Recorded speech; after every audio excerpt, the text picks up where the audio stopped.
Hello friends, I am Manu Sharma and this is Civil Section. Welcome you all here. Friends आज हम start करने जा रहे हैं क्लास 6 साइंस का चैप्टर 16 जिसका नाम है गार्बेज इन गार्बेज आउट। यानी कि इस चैप्टर में हम जानेंगे कि जो कूड़ा है या गार्बेज है वो कैसे इकट्ठा होता है और इसके साथ क्या किया जाता है, यानी इसका बाद में क्या होता है। लेकिन इस चैप्टर को स्टार्ट करने से पहले हम देखेंगे कि इस चैप्टर में हम कौन कौन से टॉपिक्स कवर करने वाले हैं। तो फ्रेंड्स सबसे पहले हम देखेंगे चैप्टर का इंट्रोडक्शन। उसके बाद हम जानेंगे कि गार्बेज के साथ कैसे डील किया जाता है, यानी गार्बेज का होता क्या है। उसके बाद हम एक बहुत ही इंपॉर्टेंट मेथड पढ़ेंगे जिसका नाम है वर्मी कंपोस्टिंग। फिर हम जानेंगे कि पेपर को रिसाइकल कैसे करते हैं। इसके अलावा प्लास्टिक्स जो हैं वो हमारे लिए कोई वरदान है या हमारे लिए एक अभिशाप है। इसके अलावा हम यहाँ पर ये भी देखेंगे कि जो हम ओवर यूज करते हैं प्लास्टिक्स का उसको कैसे मिनिमाइज कर सकते हैं, उसको कैसे कम कर सकते हैं। इसके अलावा गार्बेज के साथ हम कैसे डील कर सकते हैं। तो ये सारे टॉपिक इस चैप्टर के अंदर हम लोग कवर करने वाले हैं। तो आइए स्टार्ट करते हैं। तो फ्रेंड्स आपने देखा होगा कि हमारे घरों से, स्कूल से, शॉप से, ऑफिस से एवरी डे यानी रोज बहुत सारा कूड़ा जो है वो इकट्ठा होता है और उसको हम अपने घरों से, अपने स्कूल से, शॉप से, ऑफिस से बाहर निकाल कर फेंकते हैं। इसके अलावा जो हमारी डे टू डे एक्टिविटीज होती हैं उसमें भी हम बहुत सारा गार्बेज डेली बेसिस पर जनरेट करते हैं। तो इस कूड़े का होता क्या है। इसके अलावा अगर हम इस गार्बेज को, इस कूड़े को रिमूव ना करें तो हमारे घरों पर, हमारे सराउंडिंग्स पर इसका क्या असर पड़ता है। इसके अलावा ये जो कूड़ा होता है या गार्बेज होता है ये हमको कैसे हार्म पहुंचाता है, कैसे हमारे लिए नुकसानदायक है। इसके अलावा जो सफाई कर्मचारीज होते हैं आपने देखा होगा कि वो गार्बेज को इकट्ठा करके लेकर जाते हैं।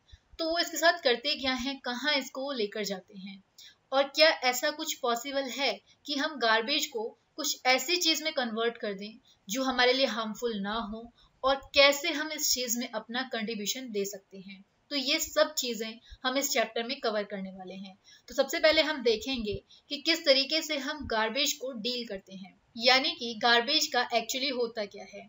तो फ्रेंड्स आपने देखा होगा कि आपके आसपास बहुत सारे सफाई कर्मचारी ऐसे होते हैं जो अपने बड़े बड़े ट्रक्स के अंदर गार्बेज को उठाकर लेकर जाते हैं और एक बहुत ही लो लाइंग ओपन एरिया जो होता है, बड़ा सा खुला सा एरिया जो होता है, वहां पे जाके इसको कलेक्ट कर देते हैं। जिसको क्या बोलते हैं, यानी ये जो लो लाइंग ओपन एरिया है इसको क्या बोलते हैं, इसको लैंडफिल कहा जाता है। राइट। तो फ्रेंड्स यहाँ पे जो कूड़ा इकट्ठा किया जाता है, जो गार्बेज इकट्ठा किया जाता है, उसके अंदर दो टाइप के कंपोनेंट्स होते हैं। एक होते हैं यूजफुल कंपोनेंट्स और एक होते हैं नॉन यूजफुल कंपोनेंट्स। तो फ्रेंड्स ये जो गार्बेज यहाँ पे इकट्ठा किया जाता है, लैंडफिल्स में जो गार्बेज इकट्ठा किया जाता है उसमें से क्या करते हैं, जितना भी नॉन यूजफुल कंपोनेंट्स होते हैं उनको सेपरेट आउट किया जाता है। उसके बाद ये जो लो लाइंग एरिया है, यानी जो लैंडफिल्स हैं, इसके ऊपर क्या बचेगा, इसके ऊपर सिर्फ यूजफुल कंपोनेंट्स बचेंगे। तो क्या करते हैं, ये जो यूजफुल कंपोनेंट्स हैं इसको पूरे लैंडफिल पर स्प्रेड कर दिया जाता है। उसके बाद सॉइल से इसको कवर कर देते हैं और बाद में इस लैंडफिल के ऊपर कोई भी पार्क या कोई भी प्लेग्राउंड बना दिया जाता है। अब ये कैसे पॉसिबल हो पाता है, तो इसके पीछे एक पूरा प्रोसेस वर्क करता है, तो उसको हम अब ध्यान से समझेंगे। राइट। तो फ्रेंड्स होता क्या है कि ये जो लैंडफिल होती हैं, इस लैंडफिल में जितना भी यूजफुल कंपोनेंट था उसको पूरा स्प्रेड आउट कर दिया गया और स्प्रेड आउट करने के बाद में इसके ऊपर पूरा सॉइल से इसको कवर कर दिया जाता है। अब कुछ टाइम बाद क्या होता है, ये जो यूजफुल कंपोनेंट्स होते हैं ये पूरे सड़ जाते हैं, रॉट हो जाते हैं और धीरे धीरे ये किस में कन्वर्ट हो जाते हैं, ये कंपोस्ट में कन्वर्ट हो जाते हैं, यानी कि ये खाद में कन्वर्ट हो जाते हैं। और आपको पता ही होगा कि जमीन के लिए जो खाद है वो कितनी ज्यादा इंपॉर्टेंट होती है। यानी कि ये जो कंपोस्ट होता है, ये मैन्योर जो होता है, ये सॉइल की फर्टिलिटी को बहुत अच्छे से इम्प्रूव कर देता है। और जब सॉइल की फर्टिलिटी यानी कि उपजाऊ शक्ति अच्छी हो जाती है तो इस सॉइल के अंदर बहुत सारे माइक्रो ऑर्गेनिज्म की ग्रोथ हो जाती है और इसके अलावा ट्रीज और प्लांट्स जो हैं वो बहुत आराम से इसमें ग्रो हो पाते हैं और हेल्दी ग्रोथ उनकी होती है। तो जब ये सॉइल की फर्टिलिटी इंप्रूव हो जाती है तो वहां पे पार्क और प्लेग्राउंड जो है वो बना दिए जाते हैं। इसके अलावा ये जो पूरा लैंडफिल एरिया होता है, यहाँ पे अगले 20 सालों तक, अगले 20 ईयर्स या इससे भी ज्यादा टाइम तक कोई भी बिल्डिंग कंस्ट्रक्ट करने की परमिशन नहीं होती है। राइट। तो फ्रेंड्स यहाँ पे हमने एक बहुत इंपॉर्टेंट वर्ड पढ़ा, वो था कंपोस्टिंग।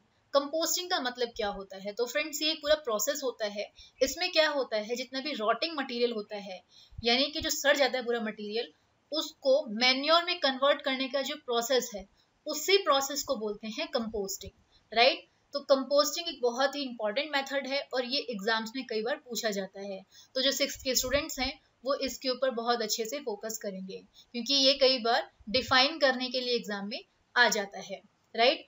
तो फ्रेंड्स, कुछ टाउन सिटीज, इन जगहों पे म्यूनिसिपैलिटीज जो होती हैं, जो नगर पालिकाएं होती हैं, वो लोगों को 2 टाइप का कूड़ा जो होता है उसको इकट्ठा करने के लिए सेपरेट डस्टबिन देती हैं, यानी अलग अलग डस्टबिन देती हैं। तो सबसे पहले हमें समझना होगा कि ये 2 टाइप का जो गार्बेज है ये होता क्या है और ये किस टाइप का होता है। तो फ्रेंड्स, 2 टाइप के गार्बेज के अंदर एक आता है बायोडिग्रेडेबल गार्बेज और एक आता है नॉन बायोडिग्रेडेबल गार्बेज। तो बायोडिग्रेडेबल का मतलब क्या होता है? इसका मतलब ये होता है ऐसा गार्बेज या ऐसा मटेरियल जो टाइम के साथ रॉट हो जाता है और सॉइल में मिक्स हो जाता है, पूरा डिकम्पोज हो जाता है। इससे क्या होता है, बायोडिग्रेडेबल वेस्ट से मैन्योर तैयार किया जाता है। लेकिन जो नॉन बायोडिग्रेडेबल होता है, ये बायोडिग्रेडेबल का ऑपोजिट होता है। इसमें क्या होता है, इसमें वो सारा वेस्ट होता है जो टाइम के साथ में रॉट नहीं होता है और ना ही सॉइल में मिक्स हो पाता है, यानी डिकम्पोज पूरा नहीं हो पाता है। और इससे क्या होता है, सॉइल की फर्टिलिटी बहुत ज्यादा अफेक्ट होती है। तो ऐसे मटेरियल को हम लोग बोलते हैं नॉन बायोडिग्रेडेबल।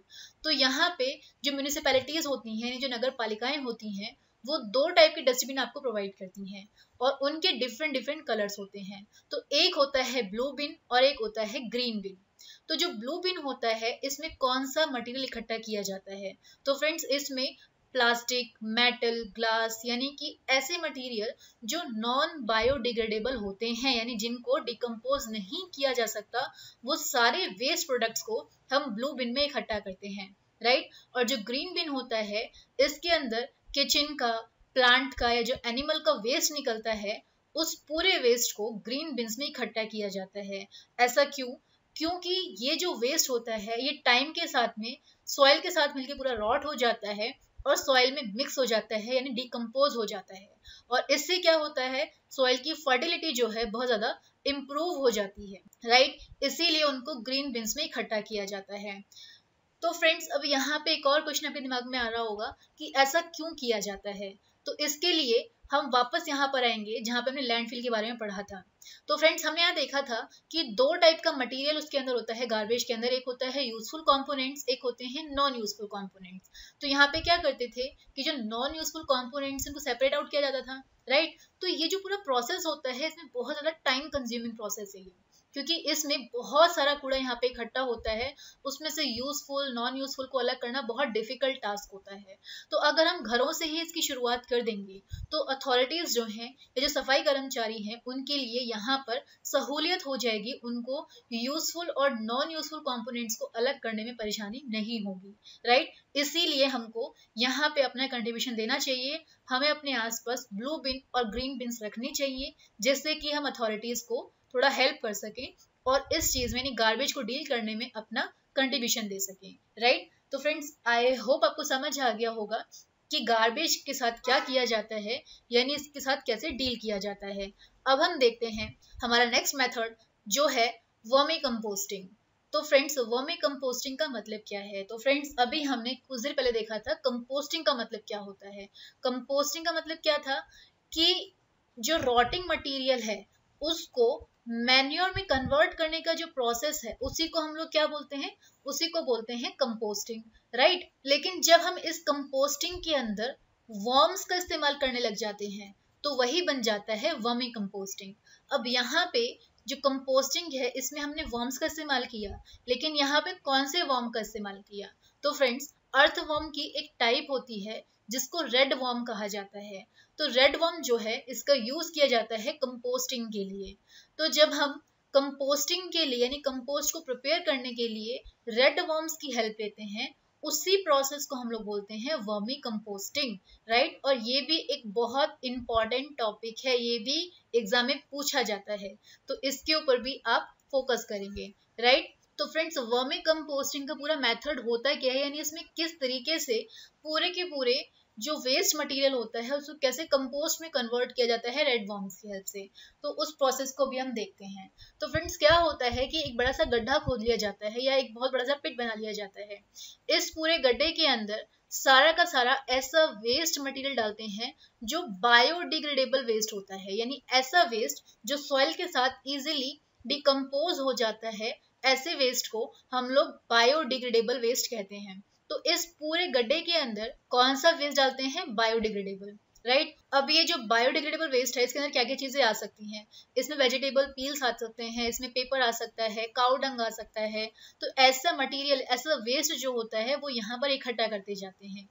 फिर एक टाइम ऐसा आता है कि ये जो पूरा पिट है या फिर ये जो पूरा गड्ढा है ये पूरा भर जाता है, राइट। जब ये पूरा भर जाता है तो इसको सॉइल से कवर कर दिया जाता है। लेकिन सॉइल से कवर करने से पहले इसमें कौन से वर्म डाले जाते हैं? इसमें रेड वर्म्स डाल दिए जाते हैं। अब ये जो रेड वर्म्स होते हैं ये क्या करते हैं, ये उसके अंदर जो भी फूड है, यानी ये जो वेस्ट मटेरियल है ये रेड वर्म्स का फूड होता है, उस फूड को ये ग्राइंड करना शुरू कर देते हैं। और जो रेड वर्म्स होते हैं एक दिन में ये कितना खाते हैं? एक दिन में ये उतना ही खाते हैं जितना इनका खुद का वेट होता है, राइट। और ये धीरे धीरे क्या करते हैं, पूरे के पूरे मटेरियल को ये ग्राइंड करना शुरू कर देते हैं, यानी उसको डिकम्पोज करना शुरू कर देते हैं। और 28 से 30 डेज के अंदर धीरे धीरे जो वेस्ट मटेरियल होता है ये किसमें कन्वर्ट हो जाता है? ये मैन्योर में कन्वर्ट हो जाता है, राइट। तो इस तरीके से जो वर्म्स हैं वो हमको हेल्प करते हैं कंपोस्टिंग में, राइट। अब ये जो रेड वर्म्स हैं ये ऐसा कैसे कर पाते हैं? तो फ्रेंड्स रेड वर्म के टीथ नहीं होते हैं। अगर आप सोच रहे हैं कि ग्राइंड करने के लिए जो भी वेस्ट मटेरियल है उसको ग्राइंड करने के लिए रेड वर्म्स दांतों की हेल्प लेते हैं, तो ऐसा नहीं है, क्योंकि उनके टीथ नहीं होते हैं। उनके पास एक स्ट्रक्चर होता है जिसको गिजर्ड कहा जाता है। तो ये जो गिजर्ड स्ट्रक्चर होता है यही उनको हेल्प करता है फूड को ग्राइंड करने में, राइट। तो ये क्या करते हैं, अपने पूरे फूड को ग्राइंड करते हैं और धीरे धीरे उसको डिकम्पोज कर देते हैं और मैन्योर में कन्वर्ट कर देते हैं, राइट। तो फ्रेंड्स रेड वर्म्स जो हैं ये बहुत ज्यादा हॉट और बहुत ज्यादा कोल्ड क्लाइमेट में सरवाइव नहीं कर सकते। इनको सरवाइव करने के लिए मॉइस्चर की जरूरत होती है, यानी इनके आसपास नमी का होना जरूरी है। अगर मॉइस्चर नहीं होगा तो भी ये सरवाइव नहीं कर पाएंगे। और अगर रेड वर्म्स की अच्छे से देखभाल की जाती है तो वो 1 महीने के अंदर ही खुद को डबल कर लेते हैं। तो इस तरीके से अर्थवर्म को या जो रेड वर्म्स हैं उनको फार्मर का फ्रेंड भी कहा जाता है, राइट। तो फ्रेंड्स आई होप आपको समझ आ गया होगा वर्मी कंपोस्टिंग क्या है और किस तरीके से वर्म्स जो है वो कंपोस्टिंग में हेल्प करते हैं। अब हम देखते हैं हमारा नेक्स्ट टॉपिक जिसमें हम बात करेंगे पेपर की रिसाइकलिंग के बारे में, यानी रिसाइकलिंग ऑफ पेपर। तो फ्रेंड्स पेपर को रिसाइकल करना क्यों जरूरी होता है? सबसे पहली चीज तो ये है कि जो पेपर है वो किससे बनता है? वो बनता है ट्रीज से, राइट, यानी पेड़ों से वो पेपर बनता है। तो जब हम पेपर को बहुत ज्यादा वेस्ट करते हैं तो साथ में हम क्या कर रहे हैं, हम ट्रीज को भी वेस्ट कर रहे हैं।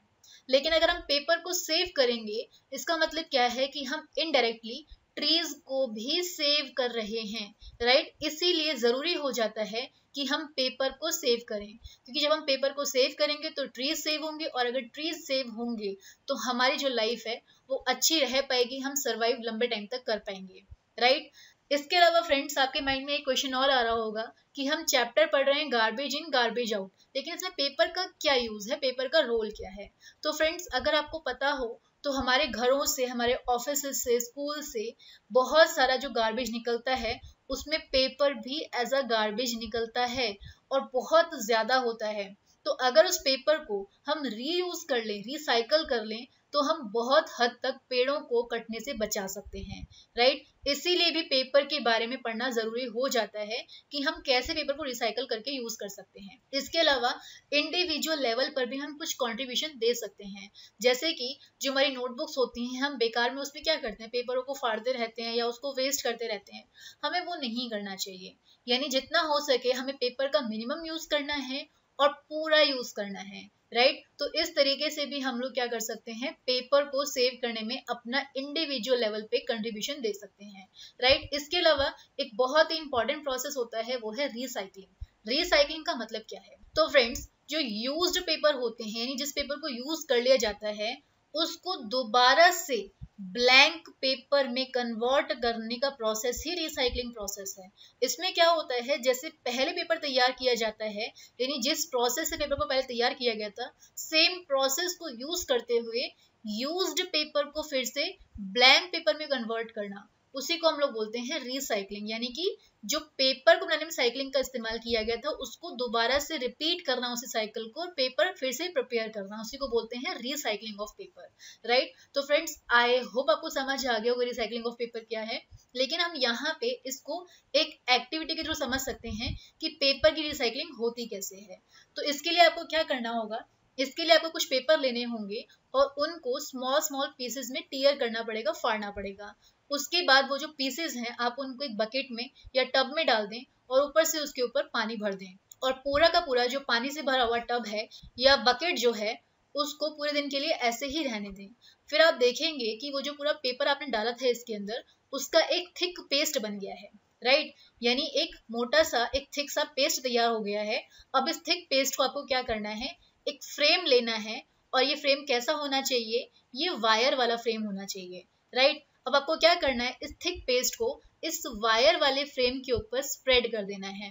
ऐसा हमने क्यों किया, ऐसा इसलिए किया कि जब हम इसके ऊपर उस पूरे के पूरे थिक पेस्ट को डालेंगे, तो जो एक्सेस वाटर होगा वो इजीली ड्रेन ऑफ हो जाएगा, यानी कि यहाँ से वो निकल जाएगा। इसके अलावा अगर आपको लगता है कि अभी और भी ज्यादा उसके अंदर पानी रह गया है, तो आप इसके ऊपर, यानी ऊपर से ये जो थिक पेस्ट है, इसके ऊपर आप कोई भी पुराना कपड़ा या कोई भी न्यूज़पेपर की शीट जो है वो डाल सकते हैं। इससे क्या होगा कि जो वो ओल्ड क्लॉथ है या न्यूज़पेपर की शीट है, वो एक्सेस वाटर जो इस पेस्ट के ऊपर है उसको सोक कर लेगी, उसको एब्जॉर्ब कर लेगी। तो इससे क्या होगा, जो एक्स्ट्रा वाटर है थिक पेस्ट के अंदर वो निकल जाएगा।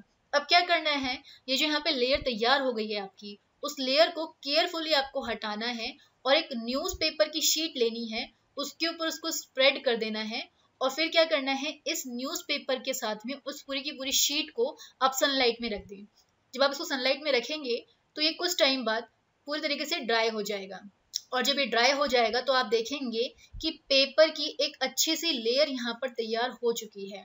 तो इसी पेपर को हम लोग क्या बोलते हैं, इसको बोलते हैं रिसाइकल्ड पेपर, राइट। इसके अलावा फ्रेंड्स, आप इस पेपर को कलरफुल भी बना सकते हैं और इसके ऊपर डिफरेंट डिफरेंट ब्यूटीफुल पैटर्न भी तैयार कर सकते हैं। जैसे कि जिस टाइम पे आपने यहाँ पर थिक पेस्ट बनाया, आप इसमें कुछ कलर ऐड कर सकते हैं, और इस कलर से क्या होगा कि आपका पेपर जो है वो भी कलर्ड तैयार होगा, राइट। तो इस तरीके से हमने देखा कि पेपर को रिसाइकल कैसे किया जाता है, और ये बहुत ही जरूरी है ट्रीज को सेव करने के लिए, राइट। और फ्रेंड्स, जब आप पेपर को सेव करते हैं तो आप बहुत सारे अदर रिसोर्सेज को भी सेव कर रहे होते हैं। जैसे कि पेपर को तैयार करने में पावर का यूज होता है, यानी इलेक्ट्रिसिटी वगैरह का यूज होता है, वाटर का यूज होता है, तो आप क्या कर रहे हैं, इनडायरेक्टली इन सारे रिसोर्सेज को भी सेव कर रहे हैं, राइट। तो फ्रेंड्स, आई होप आपको समझ आ गया होगा रिसाइकलिंग ऑफ पेपर क्या है।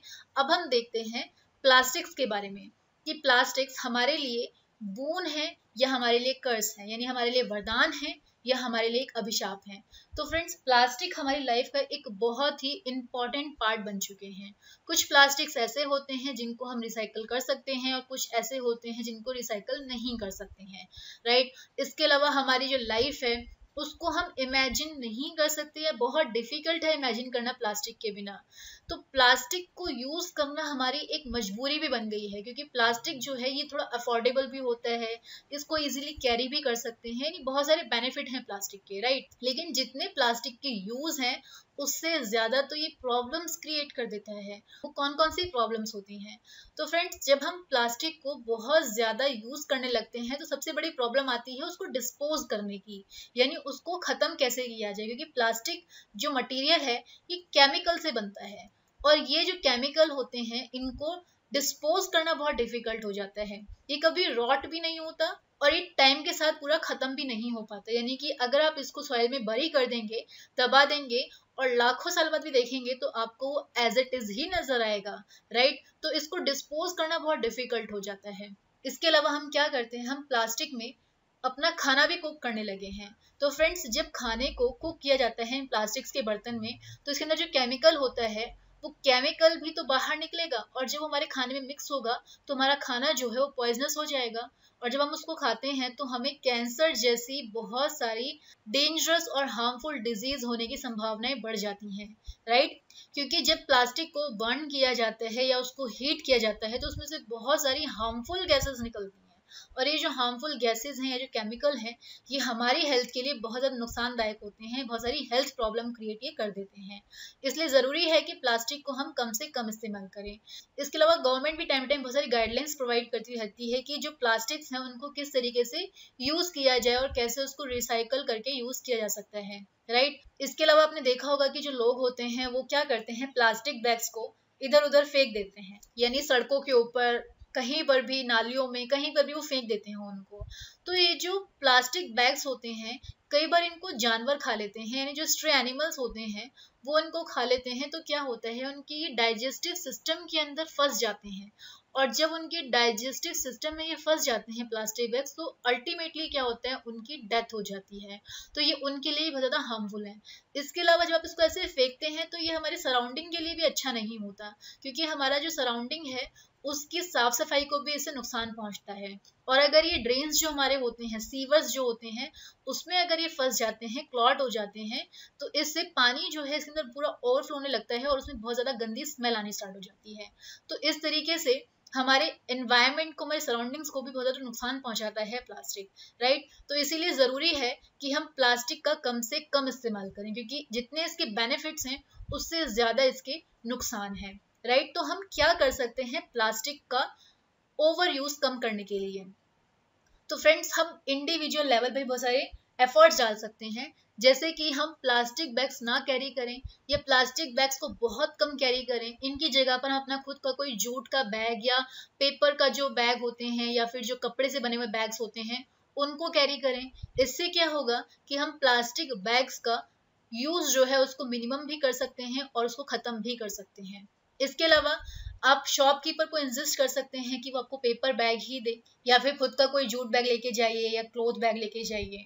इसके अलावा प्लास्टिक बैग्स में अपने ईटेबल्स यानी जो खाने पीने की चीजें होती हैं उसको स्टोर नहीं करना चाहिए, क्योंकि प्लास्टिक में जब आप अपनी ईटेबल्स को स्टोर करते हैं तो उसमें से हार्मफुल केमिकल्स निकलते हैं जो हमारी हेल्थ के ऊपर बहुत ज्यादा एडवर्स इफेक्ट डालते हैं, यानी बहुत ज्यादा नुकसानदायक वो होते हैं, राइट। इसके अलावा हमें प्लास्टिक को यहाँ वहाँ नहीं फेंकना चाहिए, क्योंकि अभी हमने देखा कि जो हम इसको ऐसे फेंक देते हैं तो जो स्ट्रे एनिमल्स होते हैं वो इनको खा लेते हैं, तो इससे उनकी डेथ भी हो जाती है। इसके अलावा अगर ये सीवर में या जो ड्रेन्स होते हैं उसमें अगर ये फंस जाते हैं तो पूरा जो सीवर्स होते हैं वो ओवरफ्लो करने लगते हैं और हमारे सराउंडिंग्स को भी बहुत ज़्यादा नुकसान पहुंचाते हैं, राइट। इसीलिए भी हमें क्या करना चाहिए, प्लास्टिक को इधर उधर नहीं फेंकना चाहिए, उनको ऐसे ही थ्रो नहीं करना चाहिए। प्लास्टिक को कभी भी बर्न नहीं करना चाहिए, क्योंकि जब प्लास्टिक को बर्न किया जाता है तो उसमें से बहुत सारी हार्मफुल गैसेस निकलती हैं जो हमारे लिए बहुत खतरनाक होती हैं, जिससे हमें रेस्पिरेटरी प्रॉब्लम जैसी समस्याएं हो सकती हैं, यानी श्वसन संबंधी समस्याएं हो सकती हैं। तो इसीलिए प्लास्टिक को बर्न भी नहीं करना चाहिए। इसके अलावा हमें वर्मी कंपोस्टिंग को घर में यूज करना चाहिए, यानी जो भी किचन का वेस्ट निकलता है उसको डील करने के लिए हम क्या कर सकते हैं, वर्मी कंपोस्टिंग कर सकते हैं। जैसे कि घरों से जो बहुत सारा सामान निकलता है, जैसे कि वेजिटेबल पील्स निकलते हैं या फिर इस टाइप की जो चीज़ें निकलती हैं जो आराम से सॉइल में डिकम्पोज हो जाती हैं, ऐसी चीज़ों को हमें एज अ कंपोस्ट यूज करना चाहिए, राइट। इसके अलावा पेपर को हमें रिसाइकल करना चाहिए। हमें पेपर के दोनों साइड में लिखना चाहिए, यानी पेपर को कभी भी वेस्ट नहीं करना चाहिए। हम क्या करते हैं, नॉर्मली पेपर को थोड़ा सा हमारा गलत हुआ, हमने पूरा पेपर कट कर दिया, उसके बाद हम दूसरे पेपर के ऊपर लिखना स्टार्ट कर देते हैं, तो यहाँ पे क्या हो रहा है, हम पेपर को बहुत ज़्यादा वेस्ट कर रहे हैं। तो वो चीज़ हमें नहीं करनी चाहिए। हो सके तो स्लेट का यूज़ करना चाहिए रफ वर्क के लिए, राइट। इसके अलावा हमें अपने आसपास के लोगों को भी अवेयर करना चाहिए कि किस तरीके से हम जो हमारे आसपास वेस्ट होता है उसको डिस्पोज कर सकते हैं, यानी जैसे कि जो बायोडिग्रेडेबल मटेरियल होता है उसको इजीली डिस्पोज किया जा सकता है, तो उसको डिस्पोज करने की टेक्निक हम लोग उनके साथ शेयर कर सकते हैं, राइट। तो इस तरीके से हम क्या कर सकते हैं, हम प्लास्टिक के ओवर यूज को मिनिमाइज कर सकते हैं और जो गार्बेज हमारे घरों से निकलता है उसके साथ हम डील भी कर सकते हैं, राइट। तो फ्रेंड्स, ये चैप्टर यहीं पे खत्म होता है, और इस चैप्टर को देखने के बाद में अगर आपको कोई भी डाउट आता है तो आप अपने डाउट हमसे डिफरेंट सोर्सेज पर पूछ सकते हैं। जैसे कि आप अपने डाउट हमसे यूट्यूब के कमेंट सेक्शन में पूछ सकते हैं, आप हमें फेसबुक पेज पर भी फॉलो कर सकते हैं जिसका लिंक हम आपको डिस्क्रिप्शन बॉक्स में देंगे। आप हमें ट्विटर पर भी फॉलो कर सकते हैं, हमारा ट्विटर हैंडल है @civilsection। इसके अलावा आप अपने डाउट हमें ईमेल भी कर सकते हैं। हमारा ईमेल एड्रेस है civilsection2018@gmail.com। और आप अपने डाउट हमारी वेबसाइट पर भी पुट कर सकते हैं, जिसका एड्रेस है www.civilsection.com। और फ्रेंड्स, अगर आपको लगता है कि हमें हमारे वीडियो लेक्चर्स में कुछ इंप्रूवमेंट की ज़रूरत है तो आप हमें सजेस्ट भी कर सकते हैं। आपके सजेशंस अगर हमें सही लगेंगे तो हम उन्हें अपने आने वाले वीडियोज़ में ज़रूर शामिल करेंगे।